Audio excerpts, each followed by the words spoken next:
Mambo vipi Anita Santuri hapa, karibu sana kwa The Sit Down. Na kama kawaida tumekuwa tukizungumza mengi tu. Kuanzia mambo ya siasa, mambo ya afya, mambo ya biashara, na leo tunazungumzia kuhusu masuala ya mashamba Kilifi County, uuzaji, ununuzi na pia umiliki wa mashamba Kilifi County na sekta ya utalii. Na leo Mwenyezi Mungu ametubariki na mgeni wetu. Mgeni huyo sio mwingine, ni dada ambaye amekuwa hapa Kilifi kwa muda mrefu. Maisha yake yote yamekuwa hapa Kilifi, and personally I have a different experience with her. That is probably I will have to talk about it some other time. Lakini kwa leo naomba tumkaribishe dada yetu. Mambo vipi? Mzuri, Uko fresh? Thank you. Niko fresh sana. Naomba tu kwa heshima na taadhima utuambie jina lako, unatoka wapi na unafanya nini? Kwa majina naitwa Eliza Osoro. Mimi ni mkazi wa hapa Kilifi. Mzaliwa, mkazi na naishi hapa Kilifi. Okay. And nafanya kazi ya real estate. I work for Guinness Real Estate Company, kampuni ambayo imekuwa katika hii sekta ya kuuza ardhi for the last 30 years. Kuuza ardhi na kaa nyinyi ni wakoloni, kuuza mashamba. kuuza mashamba. Kiswahili ndio kuuza mashamba. Yes. Kwa miaka mingapi? For the last 30 years tumekuwa kwa hii biashara ya kuuza mashamba. Okay. Real estate, that is on rental, selling and purchasing of property. How has that been? So far it's been so good. First I would start by when we started Kilifi, it was very slow. Okay. Watu hawakuwa wanaelewa hiyo biashara ya kununua ardhi kutoka kwa mtu. Hiyo ilikuwa ngumu sana kuelimisha watu mpaka waelewe kuna kununua ardhi, and then ukinunua ardhi unatakiwa kuinvest. Okay. So it was a bit difficult. Naomba iwe wazi, ardhi ni mashamba jamani, msioni kama anapokonya ni mashamba. Kiswahili changu. Uko tu sawa. So ilikuwa sasa biashara ni hiyo, tununue ardhi, to subdivide, tuuze. Okay. So tukianza Kilifi, sisi ndo ilikuwa kampuni yetu ndo ya kwanza katika hili eneo la Kilifi, mtaa unaitwa Sokoni Ward. So when we started, things were a bit slow, of course, but with time people have started appreciating Kilifi and they have seen the potential which Kilifi has to offer. Not just Kilifi town, but the county as a whole. Coming to think of it, wewe tayari kama dada ambaye umekuwa ukiona jinsi gani mzee amekuwa akiuza mashamba Kilifi, akinunua akiuza mashamba. Mzee amekufundisha jinsi gani ya kufanya hii shughuli. Changamoto ambazo umezipitia ni kama gani? Wewe kama mtu ambaye umeinukia ile biashara. So changamoto of course katika kuuza kwa shamba huwa inakuanga mingi ni katika mpaka number 1.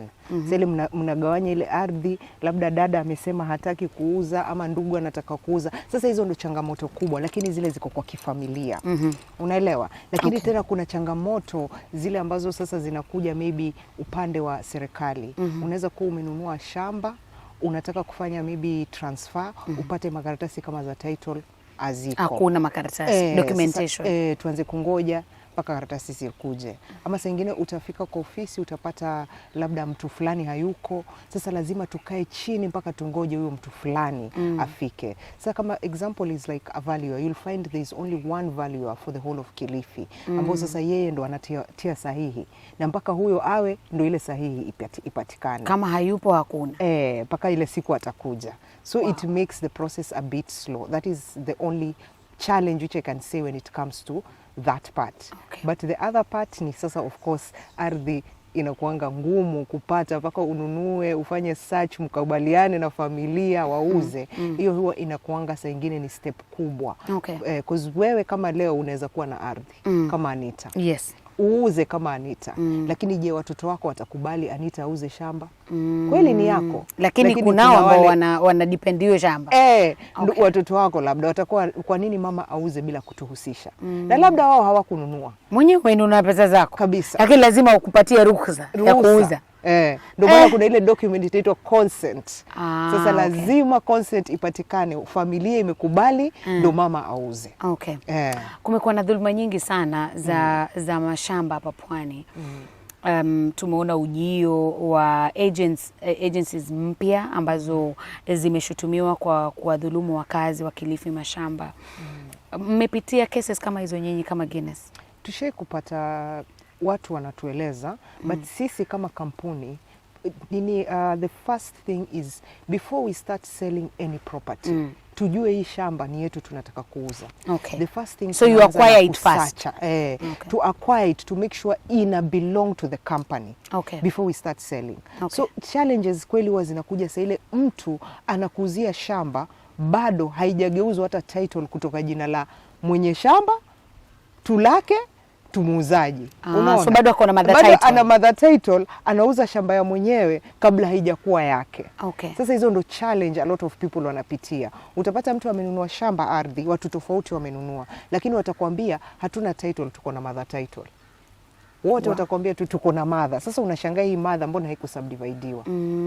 Ambao utapata kampuni zingine zinakuja hazina ile pesa ya kununua ile ardhi. Sasa itakuja pale ipange na familia kwamba wanataka kugawanya ile shamba wauze, lakini ukumbuke familia hawajailipa pesa yote. Kwa hivyo kwa familia ile transaction bado haijakuwa complete to them. It's still pending. It's still a pending transaction. And then you bring in the third party and then it becomes a big problem. Okay. So for us, we have to ensure the product is fast under the company to ensure that the client is secured and safe throughout the process. Kuna land laws ambazo zipo and watu wengi hawako preview to these laws. Do you think that is also one of the main reasons why kumekuwa na matatizo ya mashamba hapa Pwani, hasa ikija kwa masuala ya umiliki? Umiliki ile kunyakuliwa kwa sababu ya rates hawajalipa. Labda mtu hajalipa rates, hajui mtu anafanya nini ndio shamba itoke kwa jina lake ile kwa mtu mwingine. You know, is that one of the main reasons why kuna mshike mavuta ni kuvuta ikija kwa masuala ya kumiliki mashamba pia? Hiyo pia inaweza kuwa changio kubwa sana. Because you go to a place like the Pumwani settlement scheme, that is Malindi huko Marafa. Ile area utapata watu wengi wako na SFT loan. Kuna loan, yani title kabisa ni jina la mtu fulani. Lakini ukienda kusearch unapata akona deni kubwa ambayo serikali anatakiwa alipe. So lazima ilipe. Utapata lazima ilipe ndo sasa ili ile shamba ataweze kufanya transfer. Sasa utapata watu wengi wanajiingiza kwa shida kama hizo, anakuwa na ile tamaa, mimi nataka kupata pesa, lakini sasa wacha nipate pesa yote ndio ili hii deni nitoe na mimi nipate kitu changu kidogo. Kupata mtu kununua hiyo shamba ni ngumu. Kulipa ile deni huwezi. Sasa ana convinciwa, as someone comes and convince them without giving them the proper education on how much a land cost. So due to desperation na umestushwa na ile loan, unakubali kuuza pesa ndogo. Na hapo sasa umepoteza shamba ambayo value yake ni kubwa, lakini wewe mwenyewe huelewi kwa sababu ile deni. Kwa kila mtu ambaye anatizama, anatusikiza, unasikiza The Sit Down na mazungumzo yetu yamedhaminiwa na Silver Palm. Hii ni sehemu ambayo watu ukiwa unataka kwenda holiday you go to Silver Palm. Japo mazungumzo yetu ya leo tulie naye ako na sehemu yake, atakuwa anatueleza zaidi accommodation zao ziko pande gani na huwa wana offer nini na nini na nini. Ila kwa sasa kitu ambacho nimekuita nacho leo ni nafasi ya mwanabiashara ndani ya Kilifi County in terms of the investment people put in and the return on investment yenye watu wanafaa kupata. Kwa sababu nyinyi ni investors Kilifi, mmekuja mmewekeza pesa zenu, mko na kampuni ambayo ina run, mmeajiri watu ambao wako Kilifi. Do you think the investment that Guinness has made in Kilifi mnapata returns zako vizuri?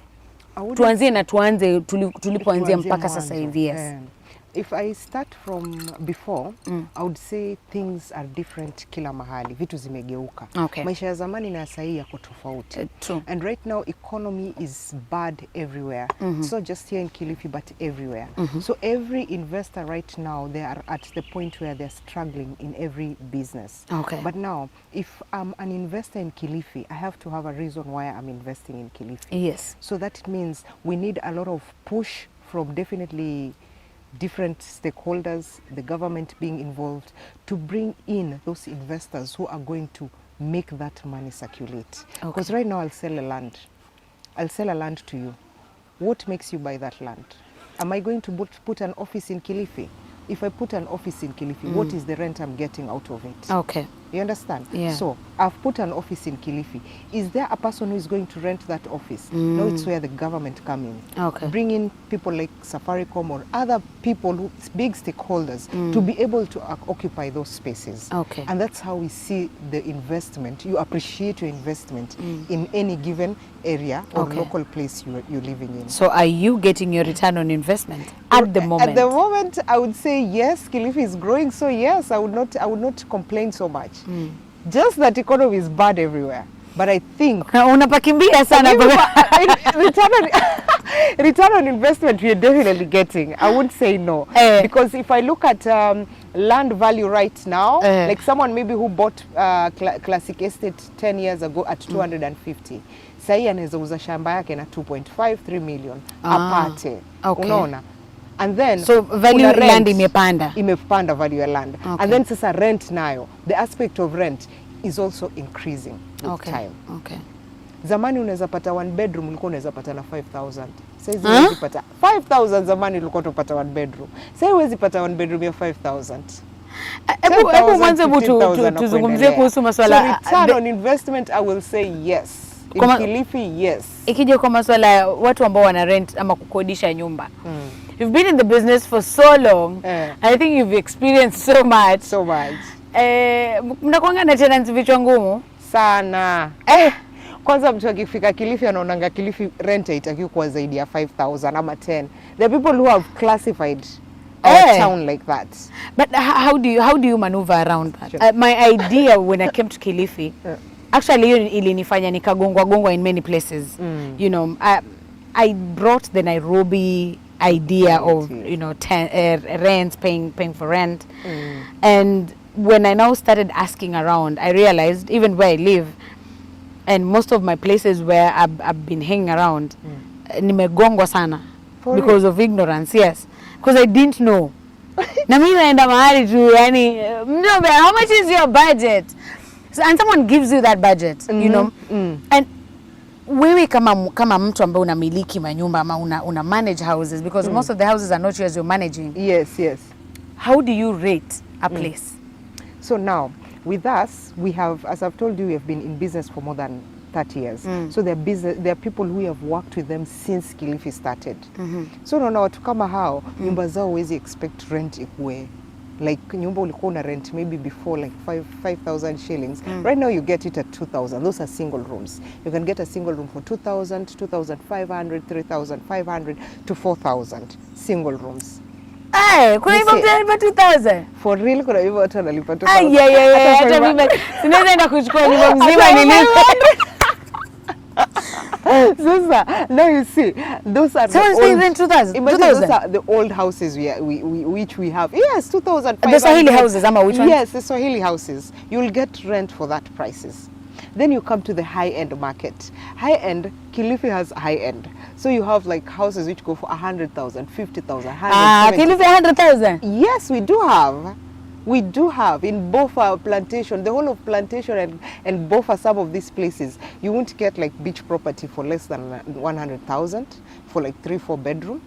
You won't. So that is where we get into the value appreciation when it comes to this place. So Kilifi is not just a village as people thought. Kuna sehemu ambapo mtu analipa 100,000 na zaidi unaishi. What is the most expensive property that you guys own? Mimi nikikupatia, I want to give you a very logic example. You'll go to Mombasa, you'll buy a 50 by 100 maybe for like around 2.5. Let's say Bamburi, low end Bamburi. Utanunua shamba pale na 2.5. Kilifi ukuje low end utanunua maybe shamba yenyewe na maybe 1 million. Okay. Unaona? So already ukiangalia hapo value price imepungua. Kilifi, between Kilifi and Mombasa. Then you come to Kilifi, you have stones, you have sand, you have the everything is here. Ballast and everything. Already the cost of building that house goes low. You understand? You'll build a very nice bed sitter because now the bed sitters have started appreciating. From 6,000 to 10,000 you can get a bed sitter. Those are the prices right now in Kilifi. The same house you will build in Uko Bamburi, you'll still get the rent for 10,000. Okay. But what is the cost you should have put in that building and everything, transport costs and everything. And the same amount someone is making in Mombasa is the same amount you're making. But apparently yeye atalipa loan kwa muda mrefu kuliko wewe mwenye uko Kilifi. Kwa sababu loan yako haikuwa nyingi sana. Loan yako haikuwa nyingi sana na wewe umejenga na pesa kidogo na bado unachukua rent ya yule mtu wa Mombasa anachukua. Yeah. And that's why I will still tell you Kilifi is the best place to invest. In real estate. Kwani umelipwa na Mng'aro? Hapana. Mng'aro.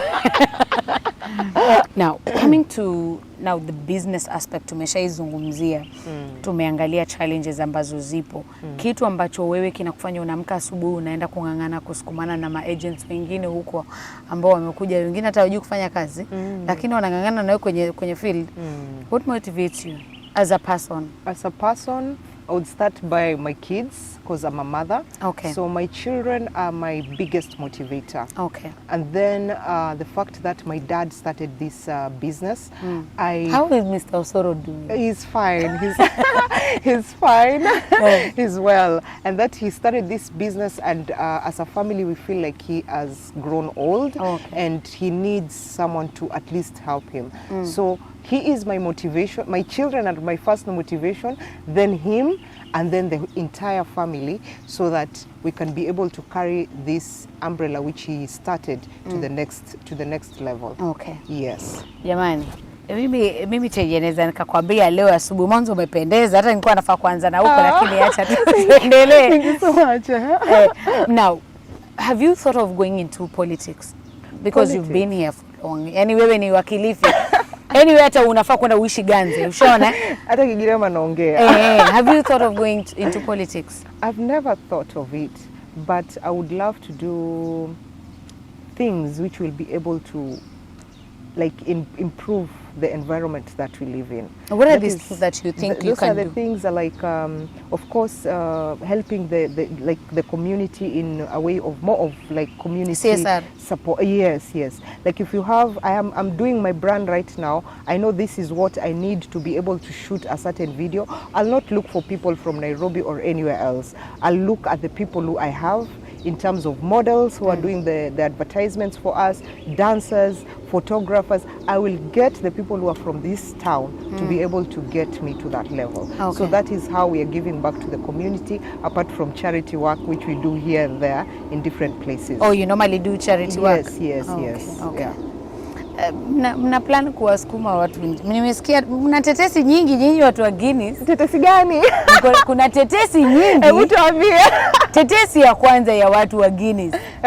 You push away other agents. No. By giving people very cheap prices. No. Actually, no. We want everyone to be an agent, by the way. Okay. Because we believe that if Anita today does ABCD, I can do ABCD, and there's someone who will go to Anita because they like the product of Anita and how Anita presents it, and there's someone else who will like what I present. Okay. So we definitely try to get everyone, different people, to be able to feel like they can be able to afford land. Because the moment mtu akiongea juu ya shamba anajua ni wadosi peke yake. So mtu mwingine atabaki hapa akishtuka, mimi siku gani nitawahi kununua shamba. Mnakuanga nalipa mdogo mdogo. Sasa hii tuko na project tunataka kuitailor for the next for 2027, which is going to be a project which can be paid for 2 years. And our target is the SMEs, the small, wale watu wa chini kabisa, mama mboga, watu wa bodaboda. That is our program for this thing, where they can pay for 2 years and they will try to do 10,000 every month. So within 2 years, someone can be able to have a own title. Yes. That is very good. Yeah. Now, kuna ongezeko kubwa sana la Airbnbs in Kilifi. You know, everyone wants to get into that. To get into that business. I thought about it at some point, but how does it look like? For the hotel industry as it is, because now that is the biggest competitor right now. For hotels na Airbnbs. Yes. How does, because you guys own hotels? Yes. As I've told you, you see, like right now we are in Silver Palm, one of the best hotels here in Kilifi. And you can see that, as you said, they have their own clients. They bring in their own people to come for that. Now, when people went to Airbnb here in Kilifi, most of them saw that Anita is doing it, somebody is doing it, that's when they got into it. They were not so keen to find out how that market is. You understand? And when you look at Kilifi market, you'll find it's seasonal. Kila mtu December kwanza tukiwa na empty rooms ikifika December zote zimechukuliwa because they are just targeting that December because kuna hiyo festival ya uko beneath the baobab. There are so many events happening during that time. And their only target is that.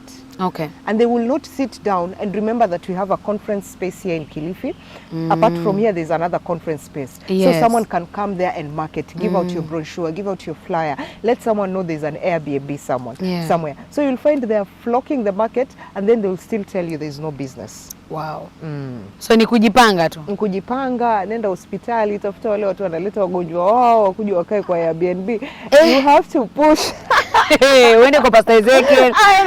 But Ezekiel skizi amebakisha watu wake huko because we don't see. Nasikia kuna accommodation pia huko. Yes. Amazing. Amejenga huko skizi. Sasa skizi uone hiyo flock. Basi imeua biashara za Airbnb sana. That is what I'm telling you. That's why you are hearing a lot of people are closing down on their Airbnbs in Kilifi.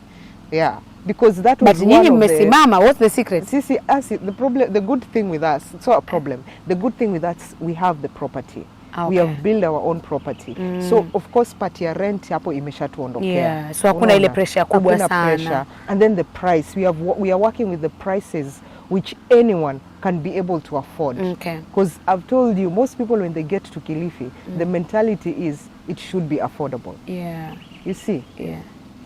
You are shocked to imagine that there's a house for 100,000 in Kilifi. I am shocked. Because that's the mentality. 100,000 is a lot of money. Imagine the people who are paying. The house I was living in, both of we were paying 80K, I think. 80. Yeah.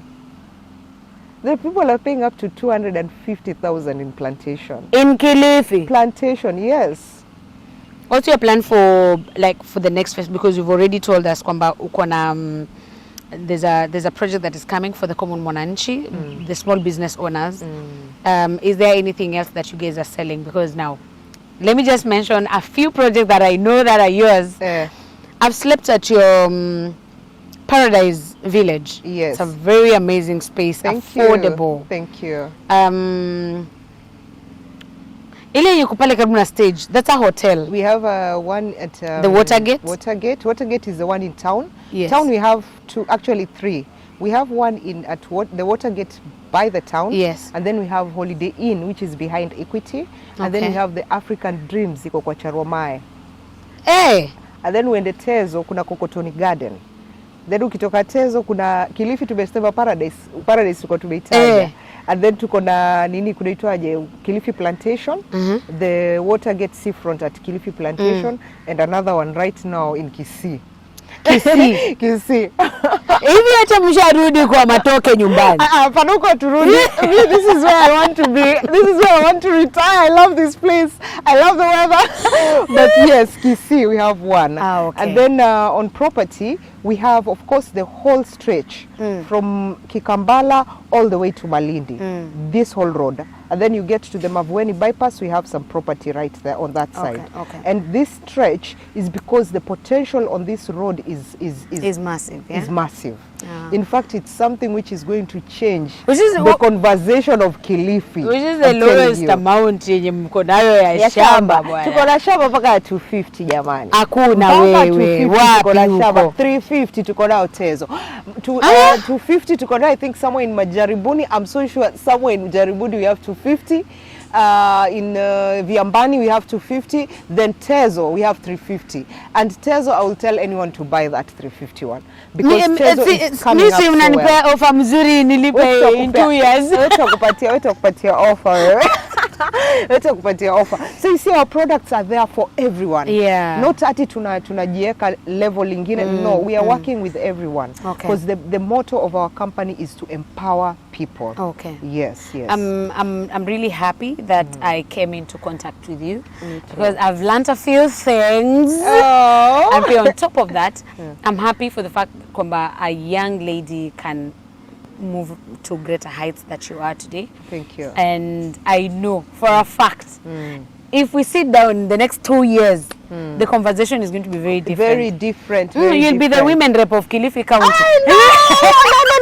But I love my ladies. I love my ladies. And by the way, the strength I want to portray out there is so that a woman can know that they can make it. No matter whatever situation they are in, a woman is brought in this life by God to create and give birth.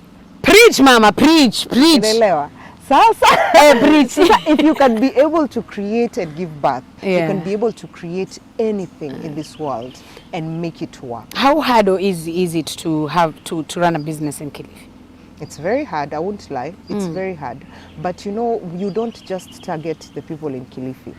Our business is about bringing investors from outside to come and invest in this town. Okay. Not just to have the Kilifi people investing here, people from outside. So our marketing is strategically not just for Kilifi. For Kilifi. We are marketing all over so that investors can come and bring in business and grow our town into different levels. Okay. Yeah. Jamani, huyu dada pale Guinness real estate, ukienda ukitafuta kama unatafuta nyumba, sema nimetumwa na Anita, utapewa discount. Umesikia? You'll be given a discount. But thank you very much for creating time to come and sit with us. Thank you so Have much. a conversation with us. We wish you all the best. And by the way, me ni tenant wake. And she's such a beautiful lady, a beautiful disciplined tenant. Hapo kwa discipline. Beautiful and disciplined tenant. Underline discipline. But thank you very much. Thank you so much, I hope Anita. to sit with you. I'll try to talk to Mai and see kama tunaweza zunguka kwa few of the properties that you guys have. Of course. Also share photos so that Yes. we can have them on our platforms. Yes, of course. And see how we can push each other. Of course. Thank you so Kitu cha much. mwisho ambacho ungetaka kutuambia sisi na million others? I want to tell everyone to follow Anita's channel. Thank I think you. this is one of the best way of showcasing how beautiful and how good our county is. I love Kilifi, and I would love to have so many people to showcase it the way Anita is putting the word out there, either in politics, in health, in the development world, in everything. So for me, I think we need more of this, and this is one of the channels which we need to grow as the people of Kilifi, so that people can be able to understand the problems and dynamics we face each and every day. Kata hiyo. Hiyo unaweka hiyo. Anyway, thank you very much. Thank you so much, Anita. And you will take me to that property at Tezo. Tezo is my home. Oh, Tezo, your home? Yes, oh, yes, Tezo is good. my home, and I would love to own something there. Yes, so tutaweka number hapo chini. If you need a property or anything, we'll have a communication contact so that you can call them and sort you out if you need property or you need a house to rent. So it's rent, sales and bookings. Okay. Yes. Jamani, tukutane sehemu nyingine wakati mwingine. Mimi naitwa Anita Santuri na this is The Sit Down.